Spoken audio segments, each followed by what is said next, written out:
just for curiosity's sake, how many of you read the weekly e-blast that went out yesterday? Judy, I thank you for that. Stan, thank you. Kalbrowski, Susan, thank you. Oh, I'm going to call out everyone's name. Cohen, Howard. Of course, Howard, you did because you have to give announcements, but you still get credit. So in the announcements, I shared that we are going to be beginning, again, our annual Musar practice. So around this time last year, I taught and we learned together about the Jewish spiritual practice of Musar. And I shared with you this wonderful book called Everyday Holiness by Alan Marinis, who started up the Musar Institute.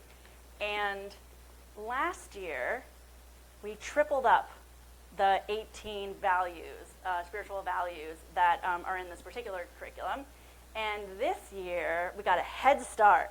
So we're doubling up, and we're even doing some singles. So today, I'm going to talk about humility, and I'm going to talk about patience.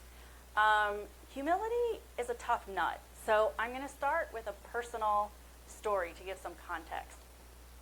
I've been working on humility this week. It has been part of my Musar practice. And I caught myself a couple of times this week speaking uncharitably about someone. And I complained to another person about an old resentment that I've harbored. And I remember thinking right before I said it, I should not say this. And I don't know what happens in our minds. I don't know exactly what happened in my mind to help me justify saying it anyway, which I went on to do. But it was something along the lines of, you know, it's not that bad. So I ignored the little voice that said, this is not, you should not say this. And I said it, and I just, I dove into all my complaints about this person. So because I'm actively working on my curriculum, after I did this, and I had that like little sinking feeling that you like to ignore when you do something that you wish you hadn't done, and you're just like, oh, that's not a big deal. So I actually sat with that for a minute, and I was trying to unpack exactly why I had done a thing that I knew I shouldn't do, and just wanted to so much that I did. So what was that? I mean, there are a lot of reasons that we talk poorly about people, and there's a lot of different motivations, but I was trying to get at what was it in me this week? And, you know, is it a characteristic that I sort of, you know, need to work on? So what I realized is that in the course of the conversation I was having, I was replaying old wrongs that I had imagined had been done to me or had actually been done to me. And I felt myself getting like my heart rate, you know, increasing, speeding up. And I feel like my hands got, you know, sweaty, and I was like breathing faster, and I was flushed. And, you know, this is what I teach my 4-year-old. That means you're angry, right? So I identified, which is sometimes hard, that I was actually angry. And then I had to think about, okay, so I was angry. So I understand why I would be angry after, you know, remembering all these slights that I think have been done to me. But what character trait am I working on that could be the antidote to that kind of anger?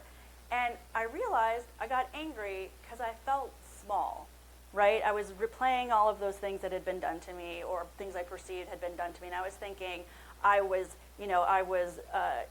insulted in this way, I was put down in this way, I was disrespected in this way, and I had this feeling of being small, which I don't sit with for very long, right? So instead of feeling small, I got mad. And when I get mad, I make myself bigger, right? And so I was thinking, I think, after playing it through, it's not such a big deal. And that person deserves it, right? So, and that was the justification I'm not proud of it. I'm just saying what happened. So, I mean, it's not like, this is what you should not do, basically, is what this Devar Torah is. But I was just thinking, this is an issue of humility, right? Which might be obvious because I said we were going to be talking about humility, and then I'm talking about humility. But I was not thinking about it in terms of humility. I was trying to make it be about humility. And I realized I didn't really have to try that hard. It actually is about humility. If I feel small, then I'm not filling up the amount of space that God has given me in the world to fill up. Okay? Nobody did that to me. I did that to myself, right? I made myself feel small in that moment. And instead of correcting it by saying, I'm not small, or that happened then, this is now, or whatever you say when you're trying to make yourself feel better about something you feel bad about, instead of doing any of those things, I said, no, I've got to puff myself up. I've got to be right. They've got to be wrong, right? I've got to be justified. They have to be unjustified. I have to be good and they have to be bad, right? And I realized one of the reasons I felt guilty afterwards was because part of humility is not focusing too much on your own virtues or on the failures of other people, right? So if you're in good balance, like if you're actually practicing humility, you know what you do well, and you know what you're working on, and you might know what other people you think should be working on, but it's really not, it's not my business. It's not, whatever was going on with that other person, it's not really my business. And yes, we're going to have opinions about it, and there are definitely platforms to have those conversations. But I'm working on not talking smack about people, right? No, that's not what I'm, oh, Stan, what do you think it was about something different, and you're just going to tell me right now. Stan, let me stop you right there. I'm not saying that anger is always about humility. Not at all. Or the opposite of. No. And you would say, oh, love is the opposite of anger. Indifference is the yes, I agree with all of that. But in this instance, my anger actually was related to how I was feeling in terms of how I was feeling about myself. So it's true that anger is not always the opposite of humility. But if I'm learning about humility and I'm teaching about humility, and we're trying to figure out exactly what it is, since humility sounds like humiliation, and so it makes it sound like you have to be some self-deprecating, cringy, self-hating person in order to be humble. That's not what it means. It means taking up your space, no more or no less. And I've been studying that Musar bit for a decade. I do not know what that means. What does it mean to take up exactly the amount of space that you take up? Like spiritually, emotionally, intellectually, whatever, everything, financially. And how do you know if you're taking up the right amount of space or not? Who gets to decide that? Like, I'm going to tell you, oh, I'm sorry, you're taking up too much space. And then, some people take up more space than others. And that's like their God-given destiny. I don't know. Some people are big all the time, and some people are, reserved, right? And that's okay, right? And you might have to, you might have to explore your humility either from it being out of balance this way or out of balance this way.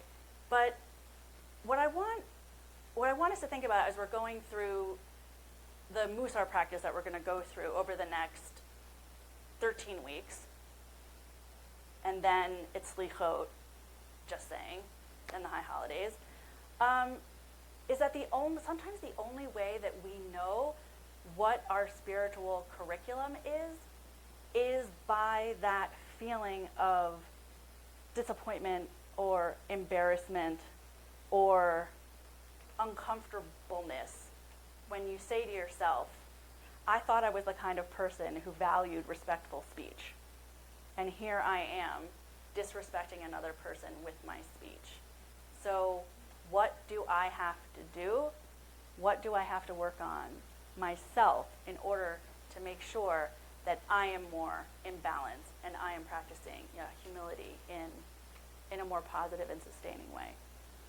And then, of course, the hope is if you do that enough, if you pay attention enough after the fact, eventually you can get to a point where you just have another option that just comes into your head. You've created a whole neural pathway, right? So when we fake it until we make it, right? So I'm not going to be any more humble tomorrow than I am today, but perhaps I might be able to take one moment to listen to that voice, maybe sit in my anger for one more second, say something nice to myself about myself, and not say that thing, And in these slow, incremental ways, hopefully when we're doing this next year, I will get to say, I'm so humble. All right, Nira, what were you going to say? About humility, Yeah. one of the things the rabbi said, humility is, I will say it in Hebrew first, "Yehalelcha zar velo picha." Let other people praise you, don't praise yourself. So this is one element of Right. what so, you said is another element. Absolutely. So I'll be devil's advocate because that's how we learn in Judaism. Right. So there's a story of a famous rabbi who was on the stand, right? He was being, for some court case, and his, the lawyer said, like, "Is it true, sir, Rabbi, that you are the foremost scholar, legal scholar in the world today?" And he said, "Yes." And the judge said, "Excuse me, don't we learn in the Jewish tradition that we are meant to be humble?" And the rabbi says, "Well, what am I supposed to do? I'm under oath." This is fantastic. This is fantastic. I know, right? All right, so I'll take another couple. Cohen? Yeah, I was thinking for me, it's about what putting myself in the other person's shoes. In other words, not looking at what me is like, what are they thinking? How are they thinking about this rather than what do I want them to think? Because in sales, Listening. you're always right. In sales, you're always taught, don't talk. Shut up and listen, and it's very tough because you want to sell, Yeah. so that's what I'm thinking. Yeah, I Put like yourself that. in the other person's shoes. Yeah, I like that. And then Stan, you had wanted to share something earlier, but I needed to make my point, so go I ahead. thought it was the need to puff yourself up. You used the term puff yourself up. Yeah, Well, that's the opposite of humble. You don't Yes, need to yes. puff up. But- I mean, right. But the puffing was coming from the anger. If I hadn't been feeling small, well, I wouldn't have needed to puff myself up. So that's why I was talking about how it's in terms of humility. so the small puff up doesn't necessarily have to do with anger. But For you, it does. did. Yeah, yeah. Right? But feeling small Right. doesn't mean that you have to puff yourself up. Let Exactly my point. somebody else should praise you. Exactly. Go ahead, Ron. I think that some people in some situations deserve to be disrespected. There's a place for it. Musar teaches that there's a time to be angry, right? I mean, we learn it in Ecclesiastes, right? There's a time to throw stones, and there's a time to refrain from. That's a terrible example in this day and age, but there's a time to be angry, and there's a time to be joyous. And yeah, if someone is really if there's an injustice, righteous anger can help us fix problems in the world, right? So it's really everything within measure, right? In its proper measure, right? So I mean, I know I have a 9-year-old and a 5-year-old. So we talk a lot about expected responses to disappointment. Okay, so you come home and you want to watch TV, and the answer is no. So is an appropriate response, "Ah!" or is an appropriate response like, "Okay, but like when can I?" Like whatever, what you want them to say and what they actually do. So it's the same, right? If somebody smacked them across the face, screaming their head off would be absolutely appropriate. So yes. Punching them back would be better. Okay, Ron. Go ahead, Eve.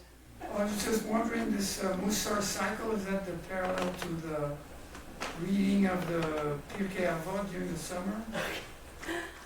Yes, so we are doing Musar to lead up to the high holidays because I want to. This is not, I don't think that like the Musar cycle starts. I know that traditionally, if you choose 13,